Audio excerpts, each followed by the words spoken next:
Tonight on Debate Amongst Friends, some NFL news, highlights, and some updates. Ladies and gentlemen, we do have a new Heisman winner, some NBA news and updates, and the WWE setting the stage for the next pay per view starting now.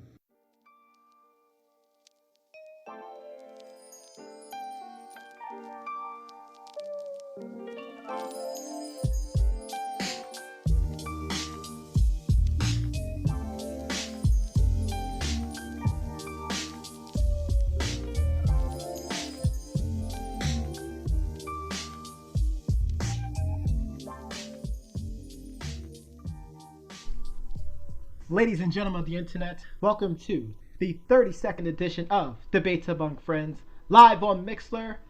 Follow us on our Facebook page and on our Twitter handle at Debates Among Friends, and also our YouTube channel as well too.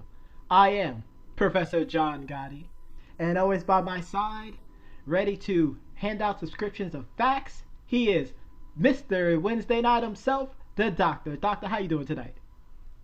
I'm doing good. Ready to debate, ready to discuss, and I am ready. And let's get ourselves straight into it. Week 14 of the NFL season just concluded. We had a plethora of great games, a lot of shockers. Or were they? Doctor, which game am I talking about? Well, there were some shockers. There were some games that I just shook my head at.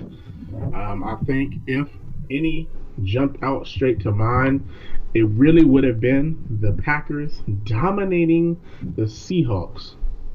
Yeah, no one's seen that one coming. I definitely didn't see that one coming. I didn't see Russell Wilson. I always say Westbrook every That's single hilarious. time. Every single time. I I always think you should feel just stick that with Westbrook then. For I might the just say Russell and Russ. Every time I think of it, though, I mean, the Packers said they're going to win out. We're going to see what happens. Their destiny is in their own hands, technically. But they also are going to need some help because they really struggled early in the season. I think we did talk about that. Absolutely. Probably during an early episode where we were worried about their head coach. But now that I believe wholeheartedly that his job is most likely safe, there were some other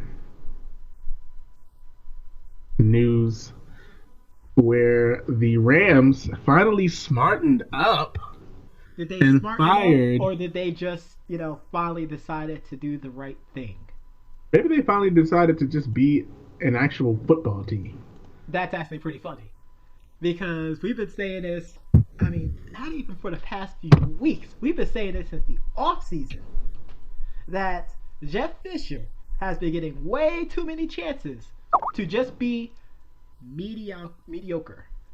I agree. I think he has. I was so happy. It was so funny, though, because clearly, as we well know, and the people know, they just gave him an extension. And how fast they pulled that extension out. It was hilarious. But well needed. I think this is the right thing for the Rams as they have a pretty solid foundation. They're gonna need a different coach. Really, most likely, it's gonna have to be an offensive minded coach, not a defensive minded coach. They're gonna need somebody that can really put some points on the board because getting shellacked or basically not even coming off the bus against the Falcons just wasn't gonna do it.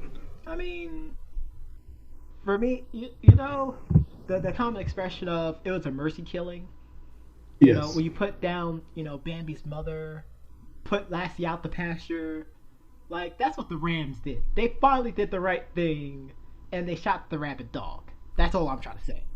But you want to know something that's so funny is that the Falcons put up 42 points without Julio Jones, and that's the most.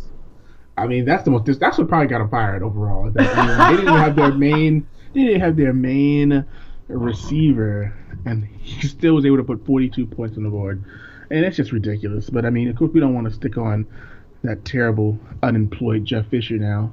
Obviously, we had some great defensive games, starting with the Titans beating the Broncos in a close one.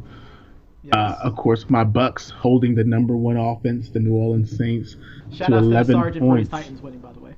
Oh, the Titans did win, and that is the Sergeant's team. I mean, they came out, they balled. I don't know what's going on with the Broncos. I mean, not saying that the Titans aren't a quality team. Defensively, they're great. Marcus Mariota still working through his progressions. Mm-hmm. The Bucks beating the Saints. Watching this game on Fox, I was so proud to start seeing that they're actually flexing my team to TV because they're interesting to watch. Well, So so it's, much it's so that now they're going to be playing Sunday night in right, prime time. right, which is originally an 8:30 game. Yep. I mean, a A 4:30 4:30 game. game, Excuse me, and and they they and pushed it they up 3 hours. moved it. Yep. That's outstanding. And then of course we have the end of the week with the Cowboys losing to the Giants. The Giants fans Wait, were hold on, hold all on. I don't think the people uh out there heard what the doctor just said. Could you say that once again? the Giants defeated the Cowboys. It was little giants running all over the field with was it the annexation of Puerto Rico out there, and the Giants were just going crazy. I don't know what happened out there, but the Giants definitely got Dak Prescott's number. I know that you said that there was a defeating Dak strategy out there. Can you tell us a little bit about that? So, one of our main sources for debates among friends, shout out to Bleacher Report, by the way, Bleacher? put up a small little 44-second excerpt video talking about what is the Dallas Cowboys starting QB, or, will he be in the next couple of weeks, but that's besides the point. We'll talk about that in a second. What is his kryptonite? And the doctor said it was the defense. They run a lot The of blitz, the a blitz lot in of particular. yeah, the blitz. I think they did like a lot of casino blitz and a lot of zone blitz and stuff like that, which definitely dominated. But on the video, they said it was just the Giants, Wow. just their defense Wow. is his kryptonite. Because for some Well, reason, they just have his number. He just can't get around it. He had his two worst QBRs this season against this team, despite the fact that how the previous week he didn't play all that good. right. I will say that. I mean, of course, I'm hoping that he has a similar production against the Bucks. We are dominating teams right now. We've held the last couple of quarterbacks to subpar games, and hopefully we can go ahead and do the same thing to the Cowboys. But I made some controversial statements yesterday off the podcast that I was told to bring up during the show, and that statement was that why is it, and I hope the Cowboy fans are listening, Uh-oh. why is it that every single time Des Bryant catches a pass, it's always a question and not an exclamation mark? Because homers. I mean, you don't want to, and this is why it's hard for me to get myself a football team. Because I dissect everything, even about my own team. You know this about my Knicks. I'm harder on my Knicks team than any other team in the NFL. Which you should be. I mean, you should be hard on your team. Like I But said, it feels like Cowboy Nation in particular, they have this air around them that they could do no wrong. And if anything wrong happens, it's like the worst thing in the world that happens. We have analysts talking about how they got screwed, even though they see the ball hit the ground. twice. I mean, he fumbled, he dropped it. I mean, I really don't understand. It's a question mark each time. But the real question is, and I'm actually hearing the people screaming in my ears. They're screaming in my ears so early. We're not even 10 minutes in, Doctor. They're screaming in my ear. They're saying, Professor John Gotti, you need to ask the doctor this question. I said, okay, I'll ask him. They want me to ask you, fair or foul that they want to replace Dak Prescott after only his second loss of the season? Foul. I saw the look in Tony Romo's eyes, and you never really see people want to fail, and I don't think Tony wants Dak to fail, but secretly the competitor in him is like, oh my God, I can beat the Giants. Put me in the game. I can do this. I've done it before. Dez always catches my passes. Jason Witten catches my passes. I don't even know who Cole Beasley is. Put me in the game. Oh my gosh. So I feel like he's probably really like he wants to get in there, of course. The competitor, that the fire that's burning inside of him. He's hoping that the Cowboys will treat Dak like Brock Osweiler, and now he's the Peyton Manning of 2016. That's what I think he's hoping for, but I just don't think that's going to happen. We're talking about 11 wins. They won 11 games. They won 11 straight games. Yeah, well, I think 10 straight because the Giants beat them before. Then they won 11. No, they lost the first game of the year. Then they won 11 straight. I don't think so, man. I thought it was 10. It was the first game of the year. So the Giants spanked them on the first game of the year? It wasn't really a spanking. It was more of just a win. You want to know something? A Cowboys loss is a spanking because a Cowboys win is a Super Bowl. Which is ironic because they kept saying how all over Facebook and Twitter, this is the Giants Super Bowl. This is the Giants Super Bowl. And I'm just sitting there, I'm like, and I don't like saying this, but I have to say this. Do you have to be that petty? Right. It's so ridiculous. We're still number one in the division. I would rather hear them go, you know Super Bowl. If they would have said something like, you know what, the Giants came, they had their game plan, they executed, they managed to beat us, they put us on tilt the entire time, and they made us uncomfortable from the opening kickoff to the last snap of the game. Because now it's like if the Bucks beat them, there's no excuse. There's no excuse.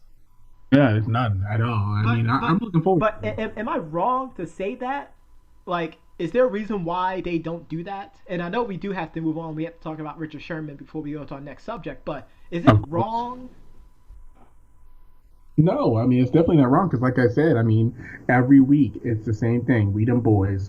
Your team's not good. If your team's not on this list, then your team's not good. If your team lost to the Cowboys, then your team's not good. If your team beat the Cowboys, then your team's not good because they have a better record. If your team beat the Cowboys, blew them out, someone cheated somewhere.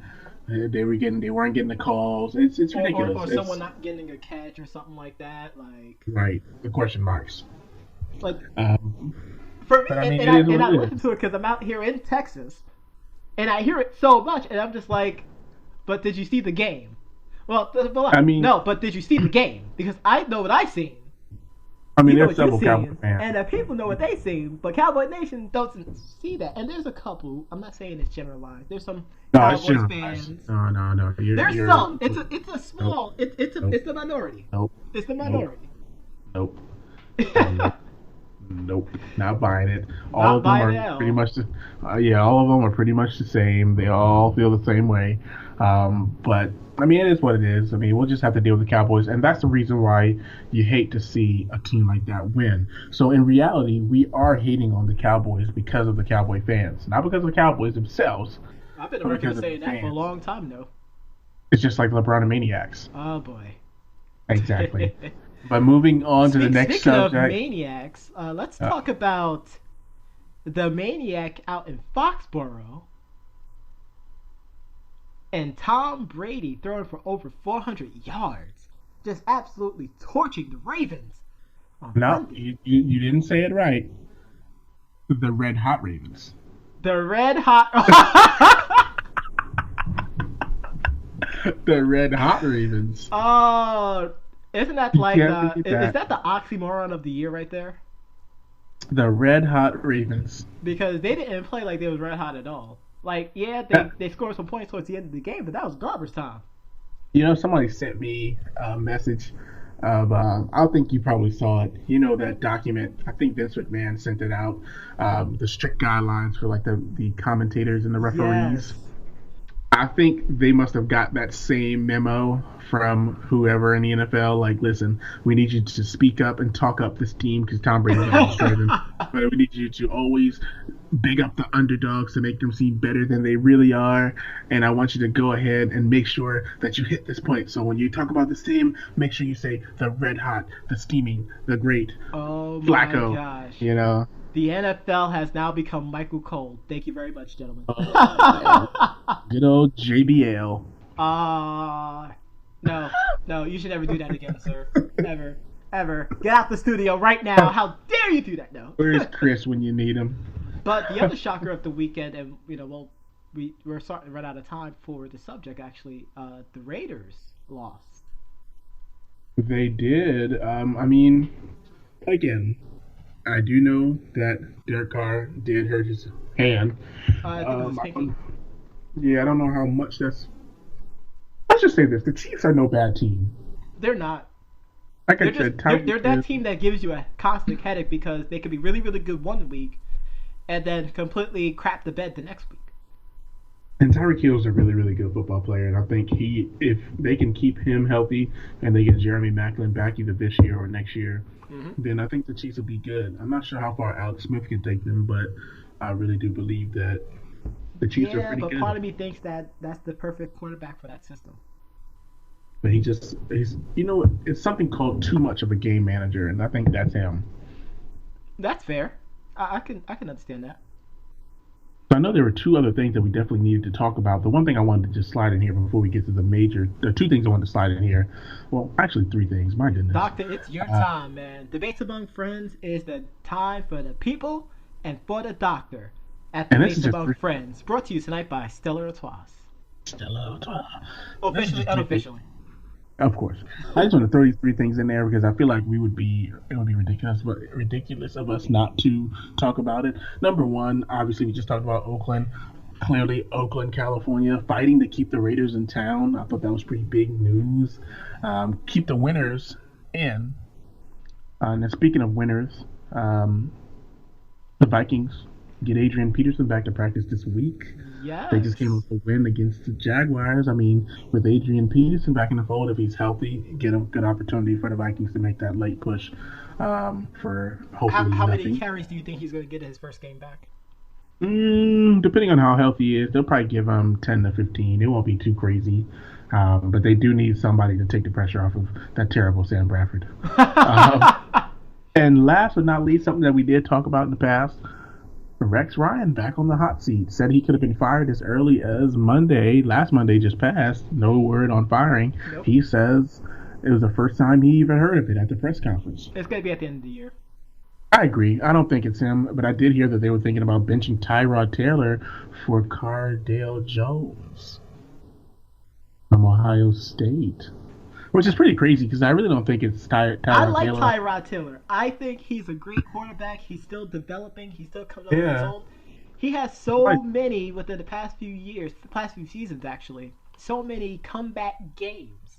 Nobody told him to give him millions of dollars. Exactly. Like that's just Yeah. irrelevant. That's just no. That's just Buffalo just being Buffalo. Come on, stop. But unfortunately, if this is the case, then he officially goes on Browns watch. Oh boy. There you go. But Rex Ryan could be out. But I know there was one topic of discussion that we definitely need to get to for a few minutes here, and that is the Legion of Boom's own Richard Sherman back in the news, calling out the NFL. He has articulated and Oh, dictated his oh, grievances against the NFL. You see what I did there? You see what I did I there? do, You see what I I did do. there? His grievances against the NFL about the scheduling. Because many teams have been playing 2 games in 1 week based on how the actual schedule is. So they'll play on Sunday, then they'll play again on Thursday. Or they'll play on Monday and they'll play again on Thursday. Heck, we even talked about how the Chicago Bears, for some reason, played so many Monday night games. It's kind of ridiculous. I'm just saying.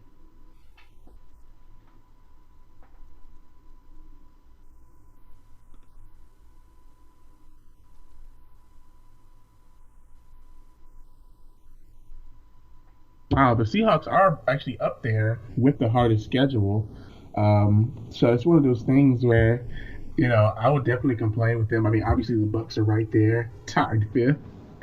But I mean, I don't know what in the world is going on with the schedule.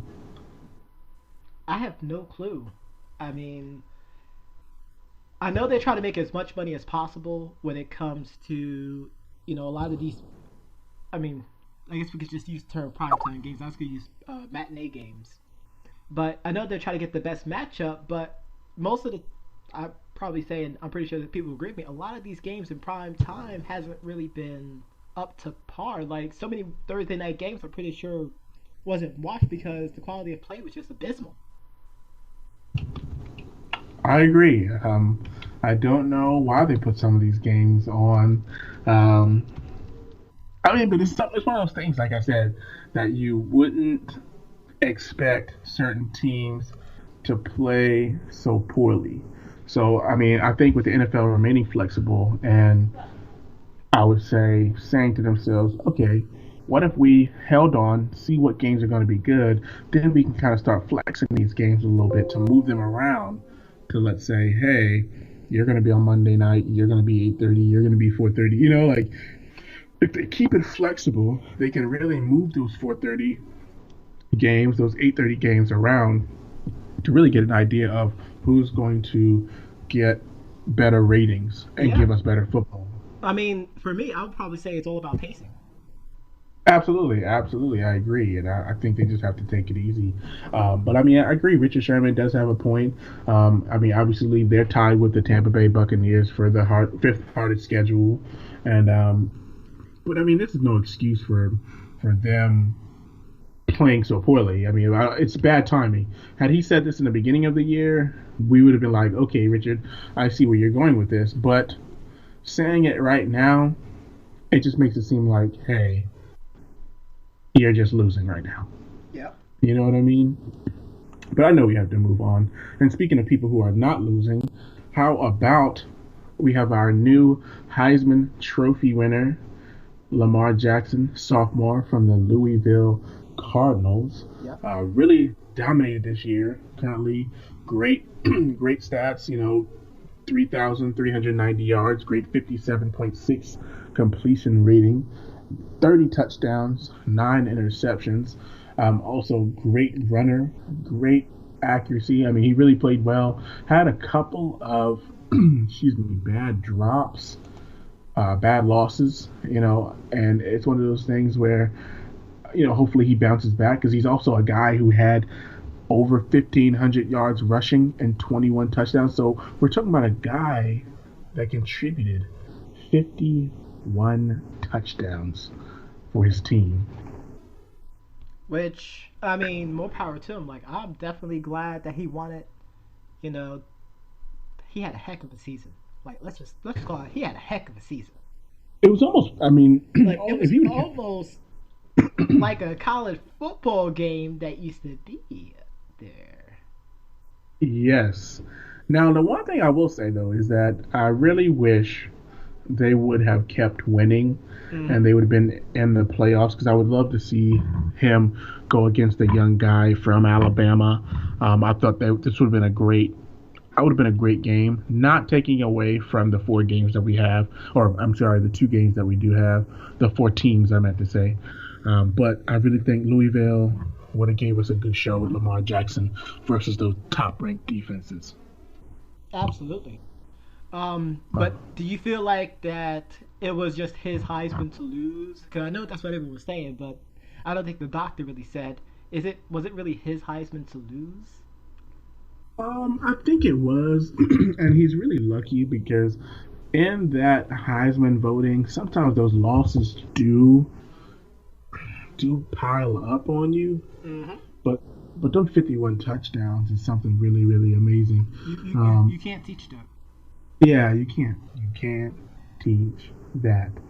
But these other quarterbacks that are on here, like Baker Mayfield from Oklahoma, Mm-hmm. yeah, he has great touchdown to interception ratio, great wins, but even Deshaun Watson, these guys they threw 30 something touchdowns, but we're talking about 30 touchdowns and 21 rushed. We're talking about 51 touchdowns. I agree, it was his to lose.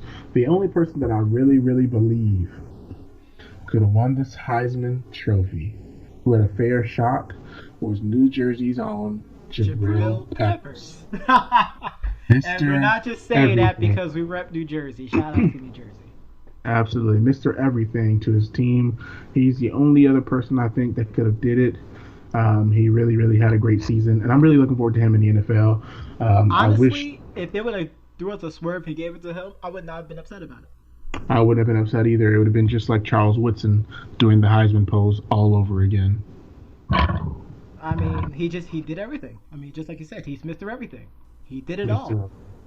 I mean, he I really I moved. know people who played football back in New Jersey who did the same thing he did they didn't perform on that stage, but they Right. done it, at the high school level, and it was dominant.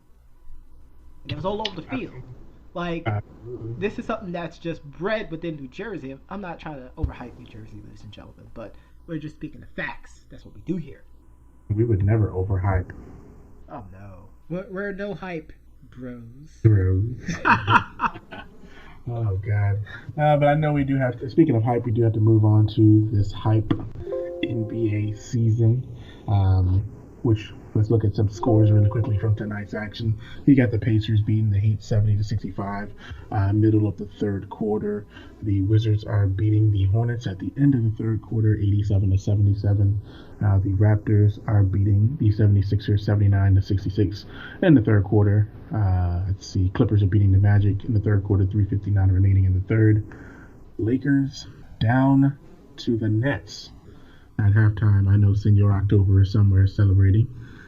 Let's see, the Cavaliers are actually losing to the Grizzlies right now in the second quarter, 32-17. And as 32-23 right now. So this is an updated jet. But as mine right now shows, the Pistons and the Mavericks are just getting kicked off. And my Houston Rockets are currently, based on what I'm showing, in the second quarter, winning 48-29. Their offense is really, really steaming. Like, shall I? Willie beaming. Yes.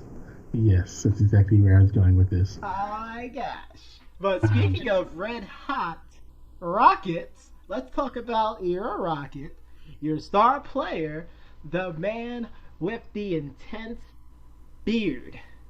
Oh, yeah. And MVP hopeful James Harden, who has been slashing and dashing, rolling and trolling the entire league.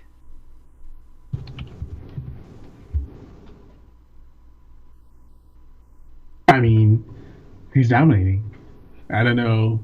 I didn't know where you were going with that. I thought you were going to say I thought you were going to say something else. No. But he's really dominating. I mean, he only gets 3. 5. It's 5. It's 5. 1, 2. I mean, 3. It's only get 5. The one thing I'll say about what I see from James Harden is you're not getting those, hey, he needs to play better defense videos. Nope. And it's not. There's no more hashtag Harden for Defensive Player of the Year anymore. And it's not because they're not playing defense, because clearly they have to play defense. I mean, right now they're winning. They win pretty big. I mean, it's pretty ridiculous. I mean, don't get me wrong. I'm extremely happy. I love the way this team is playing. I love the way they're coming together. And the role players are really playing their roles very, very well. I've seen the confidence grow in them. Just like, like we talk about the Knicks, the Lakers, some of these other teams. But the Rockets are really gelling together, and they're having some really, really fun basketball out there. Like, they're playing really, really A-court basketball right now. Okay? They're out there playing the game as if they're in Jersey or in Brooklyn, and like, hey, let's run the game, man. I mean, you got him.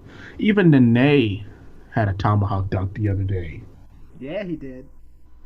I'll definitely say this. What helps James Harden look so much better is the fact that they got shooters.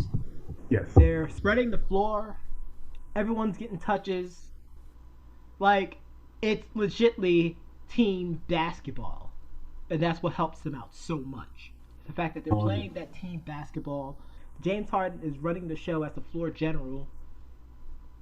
In which, I will admit, I mean, I was a little skeptical as well, too. Yes. Everybody was skeptical. But you have to be, though, because you didn't see him be the primary ball handler. 19 turnovers a game. Yeah, like 19 turnovers a game, it felt like. Exactly. I mean, he's still getting about 5 to 7 turnovers a game, but they don't seem as bad as they did before. Before, it was like, oh, come on, James. Like, do you even know how to dribble anymore? Like, what are you doing? But now it's like, all right, I could see how some of those aren't his fault. Like, he might have did a pass and somebody might have missed it. But there's a difference in this team. And somebody asked me, I said, did I really think that it was just a coaching change that did this. And I said, you know what? It wasn't just a coaching change, but it was also us realizing and him realizing that we weren't a good match for each other, and that him being Dwight Howard. He wasn't a good fit for us. We weren't a good fit for him. It didn't work. We tried it because, and I told him this earlier. I said, I'm gonna tell you, I have not seen James Harden miss one alley oop to Clint Capella. Nope. But last year, I felt like him and Dwight could never, and Dwight's taller than Clint. Him and Dwight could never, really, really ever get the timing right on these alley oops. Yeah, it shows me that kind of bad. So they just weren't there. But we also saw last night the Bulls not make it past the Minnesota Timberwolves, blowing a 20-point lead as Tom Thibodeau returns to Chicago, and the young Timberwolves, the young Timber Cubs, got him the W on a struggling Karl Anthony Towns night. When are we going to see the end of Ricky Rubio? Is the question. I think so. I think they need to move on from him. It's time. Like they waited, I think, 2 years for him to come, and then when he gets here, he injury plagued, and he can't shoot. He double dribbled last night. He was like the best point guard in the world, and he double dribbles. Like, he double dribbled last night. It was so embarrassing. Like, those are the calls that you'd be like, occasional travel, you'd be like, all right, I get it, but double dribble? I'm just saying. I don't know. I haven't seen or heard a double dribble since Nintendo. Oh, you went there. Double dribble. I don't know why now I'm thinking of the NBA Jams theme song in my head. Oh man, but but we also saw Dwayne Wade lose his cool, and get kicked out of the game last night. The professor brought to my attention that the NBA is going to start using more NBA officials to call the games. What brought on this change? Why more officials? They brought the instant replay. They're getting scrutinized so much about. Well, they don't use instant replay as much. That's the first problem. That's true. They're so worried about the pace of the game getting slowed down, but then they keep blowing these calls. Like, how many times have you seen? And everyone out here, even the people that scream at you right now, can relate to this. How many times have you seen your team or a team that you're just watching to play, and a foul get called on that team, and we looked at the replay, you notice that they didn't touch him, a la the Sacramento Kings v Lakers 2003. Unless we're talking about James Harden, then it doesn't apply.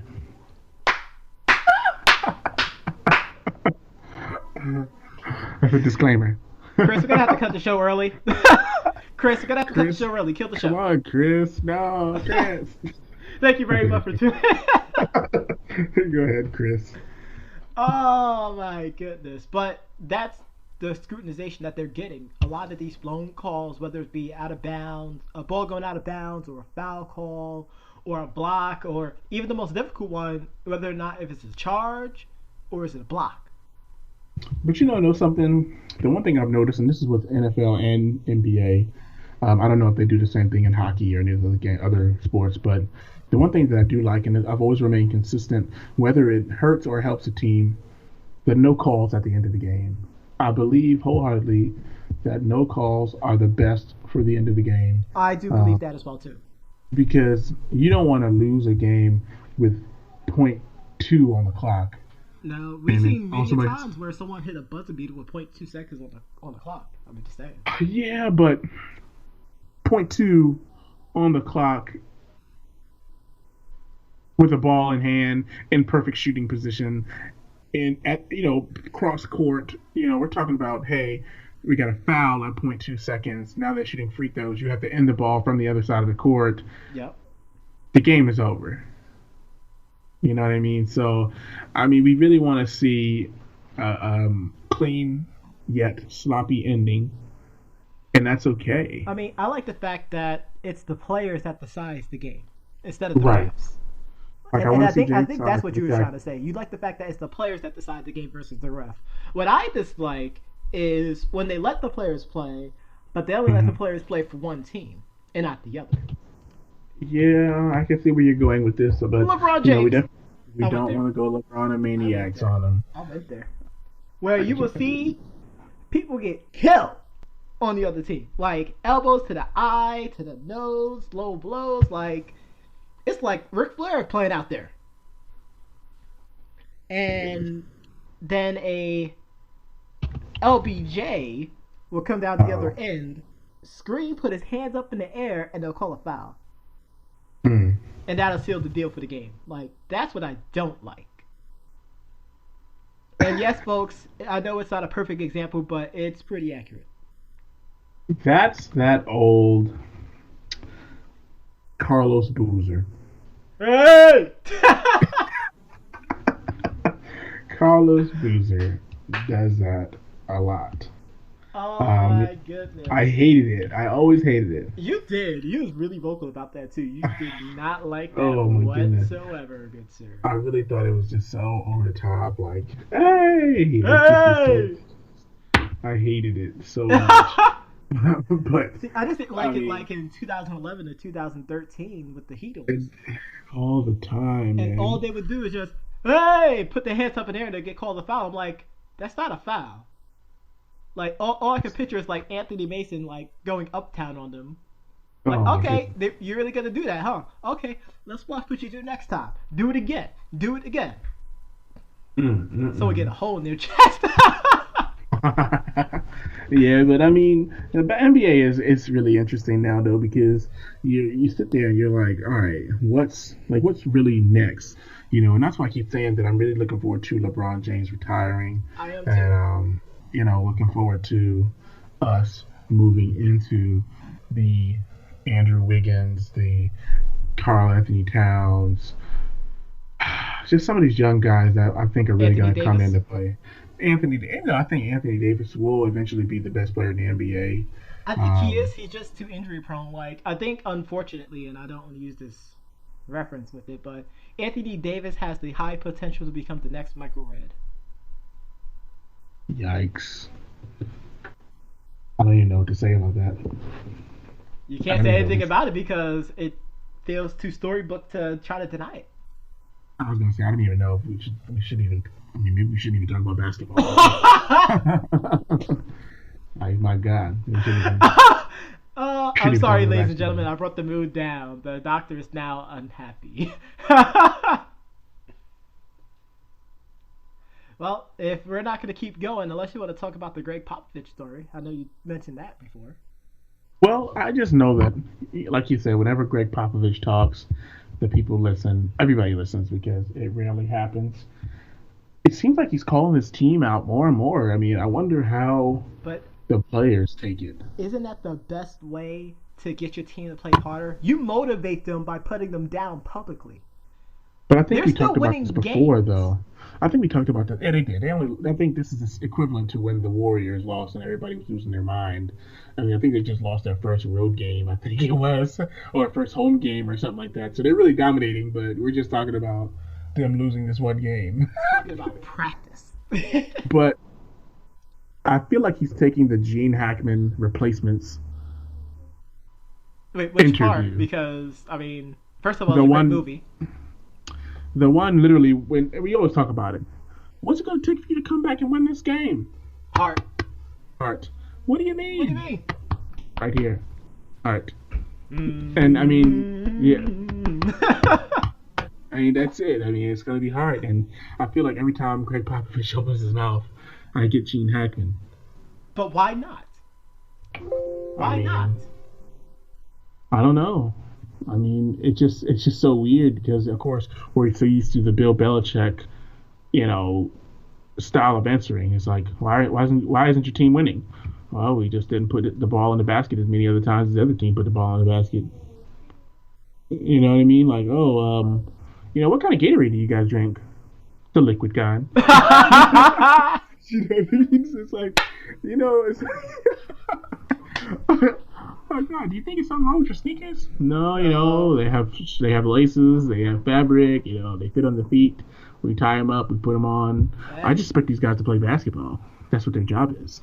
Hey, we're playing basketball right now. $20 Chinese food. All right, we're gonna move on. Let's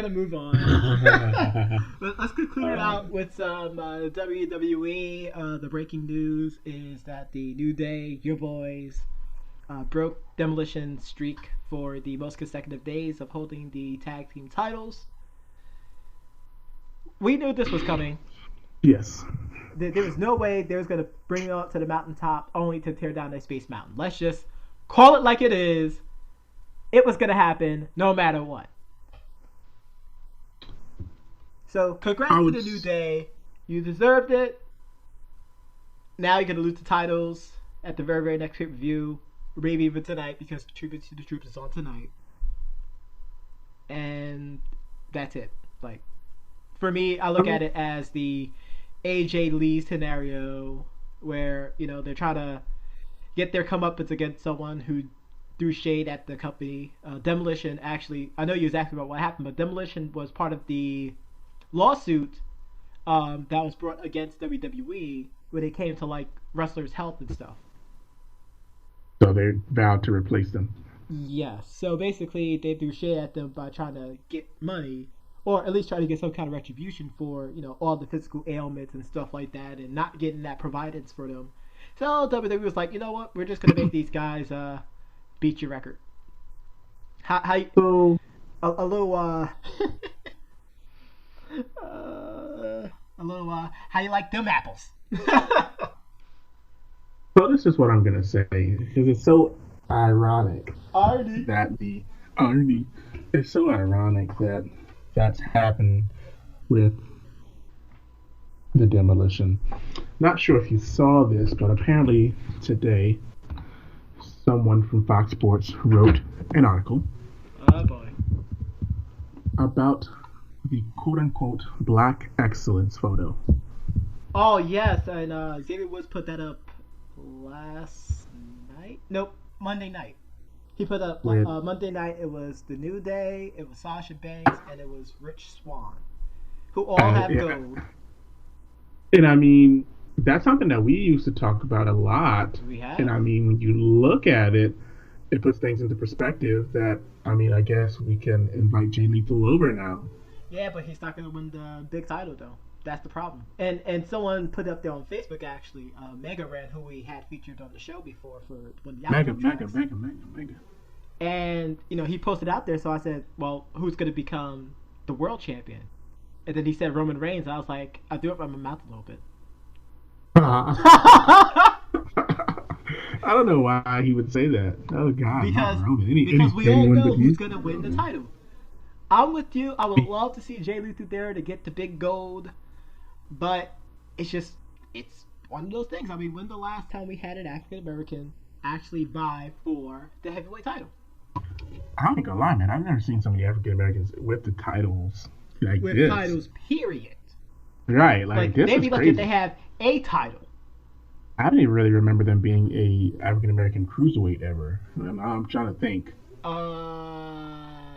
Nope, not to my knowledge. But the people out there, if y'all know, definitely put it out there. But I don't think so. I mean, shall I say, the Dancing Man, Cat Miller? Was he a Ernest the Cat Miller? That's a good question. I'm about to do a fact check. I mean, he might have been, because I remember he was dancing his way in WCW, but I mean, he was boogieing. Oh my goodness! I typed in Ernest, and I put and then I put C, and it put Ernest the Chicken. Oh my god! Oh my god! Nah, I don't know. I can't. Oh man, but I mean, I'm interested in your take though on last night's match. He's not a cruiserweight. Nope. I mean, I know we can talk about Raw a little bit, but SmackDown seemed to be a little interesting because they look like they're trying to go in a different direction. They're trying to push some different wrestlers. Obviously, they're creating storylines. I really, really enjoyed what they did last night by eliminating the lunatic fringe, Dean Ambrose, from the heavyweight picture. They took out that percent jobber that I can never remember his name. James Ellsworth? That's his name. I can never remember it because it should be irrelevant, but we remember it because he's a jobber of the year. Yeah, he's kind of facing AJ next week for the title. It's just so dumb. But obviously, like you said, AJ's hurt, so it makes perfect sense. But I like the fact that they threw Luke Harper in the mix. They threw the Miz in the mix, but by doing so, they pushed Dolph Ziggler, which I thought was really, really strange. Obviously, he's somebody that can be molded into a potential primetime player. You did not go there. Stop it. I did. We will stop the show right now. Chris, just ignore him. But I feel like they should have went Luke Harper. Which I would be okay with. He would have been a 2-time Intercontinental Champion. I think the idea that you pitched before where... The Wyatt family has the gold? Yes. I think that would be the most positive thing that could come out of SmackDown. It'll get everyone talking about SmackDown.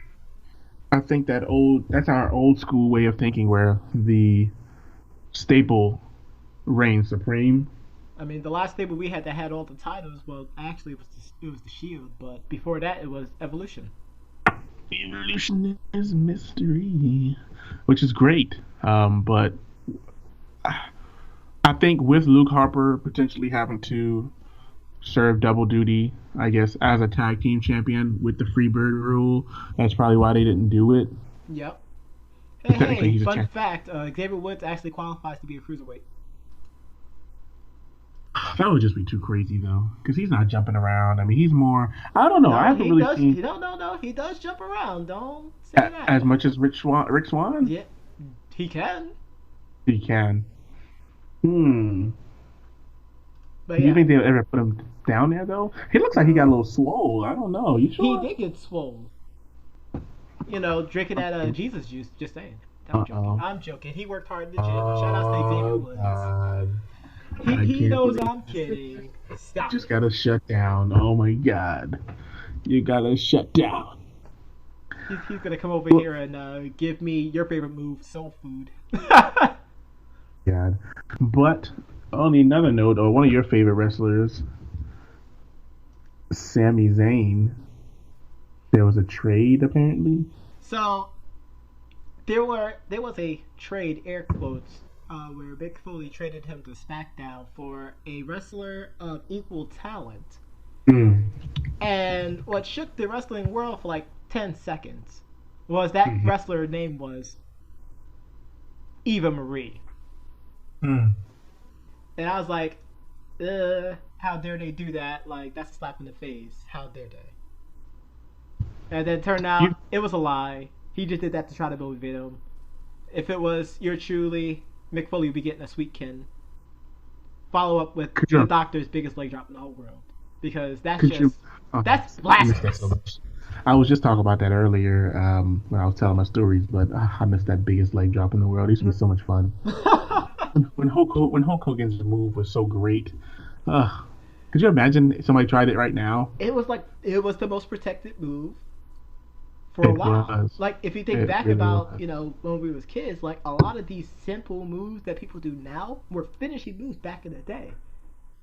But that was the best rendition of the leg drop that really had been ever made. In my opinion. I guess in theatrics, yes, because the big boot and then... I'm talking about when I did it. Oh, of course. Well, that's because, you shake the world. That's why. I mean, it was really crazy. That particular leg drop was really, really good in that game. I really enjoyed using it. I had my backwards cap. It was so perfect. I don't know. I've always been a big fan of the Harlem Hangover. Yes. However you want to. Yeah, I get it. It was okay, but I think in the game it always looked kind of weird. Remember, no matter where you jump from, you always landed. Yeah. No matter how far away. Video game physics right there. It's really bad. We don't really want to talk about anything else for the WWE because there's really nothing else relevant other than the Sasha Charlotte Iron Woman match that's going to be coming up at Roadblock. I mean, what do you think about Roadblock? I mean, is there anything you're looking forward to? I mean, just the Iron Woman match, to be honest with you. Because I mean, Roadblock, like I said, I think this is one of those things where it's like, let's just throw in a pay-per-view just to, satisfy our subscribers. Yeah, And but I think the fans are yeah. just exhausted. We just had Survivor Series, then we just Mhm. had TLC, and now we're having Roadblock. 2 weeks Yeah. after each other. And the fact that Like Roman nothing really Reigns, developed. And then Roman Roman Reigns Reigns, battling who for the who is title. the United States Championship, and people are freaking forgetting the fact that he's the U.S. champion.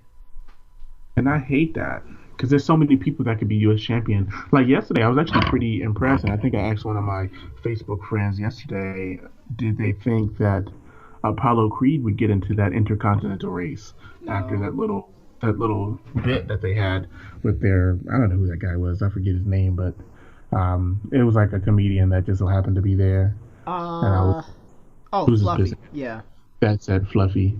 Nobody really cared. I was just like, what about Apollo Creed? Is he gonna get a shot? Is he gonna get a shot? Nope.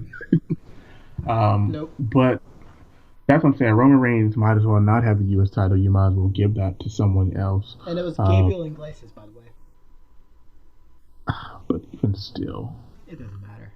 it He's doesn't. the guy that can do that high pitched sound, and he was also all that as well too. So it's perfectly fine. Yes, but I mean, we'll see what happens. I don't think Roman Reigns is going to beat Kevin Owens. It's probably going to be a disqualification of some sort, where we see who's next for Kevin Owens I or mean, who's next for Roman Reigns. does it matter? That's the only thing that they can do at this point. They can only set up additional storylines because you can't have Roman have both belts because the fans, including the two of us here, will not accept that, and we'll just turn off our TVs in disgust. Like I have other things that I could be doing. So, That's a and I'm heck of a saying lot right more now, productive than watching Roman Reigns, be the smug bleep that we know that he can be. Because he's not a and, good guy, he's not a bad guy, he's just a piss act. and it's going to be tough because the Bucks are playing at 8:30, and I already know I'm not going to watch this live. Nope. Nope. I'm going to catch this on the I'm gonna catch this on the rebound. But we are running out of time, ladies and gentlemen. We have ourselves a pretty good track for you this evening. But as we do every single week, we're going to do our final thoughts with the doctor. Hoping that they can get it together in WWE. Of course, hoping that my Bucks win. Of course, continuously appreciative of everybody that does tune in, listen to our recordings, follow us, Twitter, Facebook, and we just have a good time. And hopefully we have continued success. Appreciate it, man. Definitely try not to shed a tear over here. But as Doctor said, just oh my gosh. My final thoughts is I want to give a big shout out to the FGC fighting game community. We recently, well, actually not we, but we had some of our main representative, Mike Ross, Gutex, Justin Wong, playing a set or two or a few out at the White House, ladies and gentlemen, which is awesome. I didn't get a chance to watch it yet, but I'm definitely looking forward to doing it later on this week to catch the replay. But the pictures was great. It was a great opportunity. And think about it like this. How many other leagues can you say, and we're talking about sports league in general, ever can say that they played at the White House? And we're not counting the Washington, D.C. teams. We're talking about playing at the White House. Holla at your boy. Hashtag FGC. Hashtag we are here. Hashtag Kappa.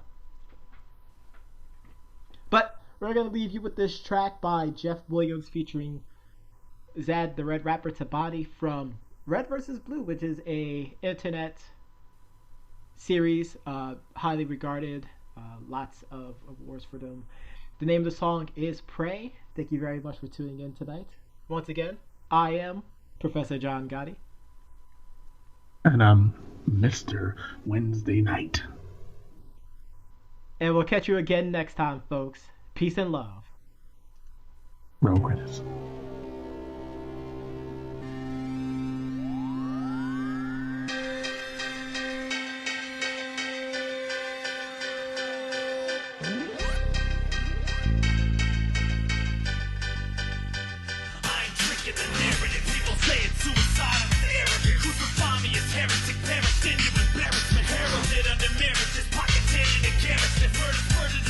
Academy is inherited. Children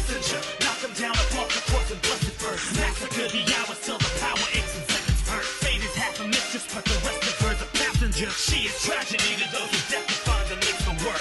I don't believe in time, stick a knife into my spine. Watch the shadow lead me, drive and take my eyes and leave me blind. Heaven tell us no surprise, I'm just here to scrutinize and euthanize. Despise the sacrifice but never eulogize. I sworn to elegance, decadently in sentences. Maybe I'm just a veteran running out of his medicine. Maybe a definite epitaph would have been generous. For all I get to whisper you, where the fuck is Connecticut? Pray for the day that the lies don't find you. Pray that the end isn't right behind you.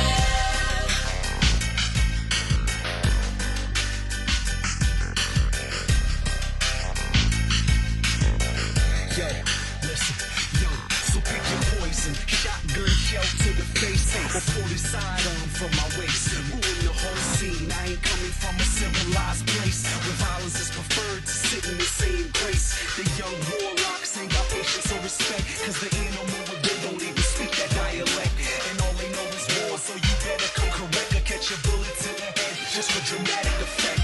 These savages is mean and only understand gunfire. Don't get caught slipping up in the jungle, squire. They want your armor, so believe in one simple fact. Just for that, they'll take your face off. Just like that, lies and deceit, disguise and critique. Beyonds and P's and Q's with everybody you meet. And trust is a weakness on this side of the fleet, cause they'll fake showing love and leave you bleeding in the street. And that's Pray real. for the day that the lies don't find you. Pray that the end isn't right behind you.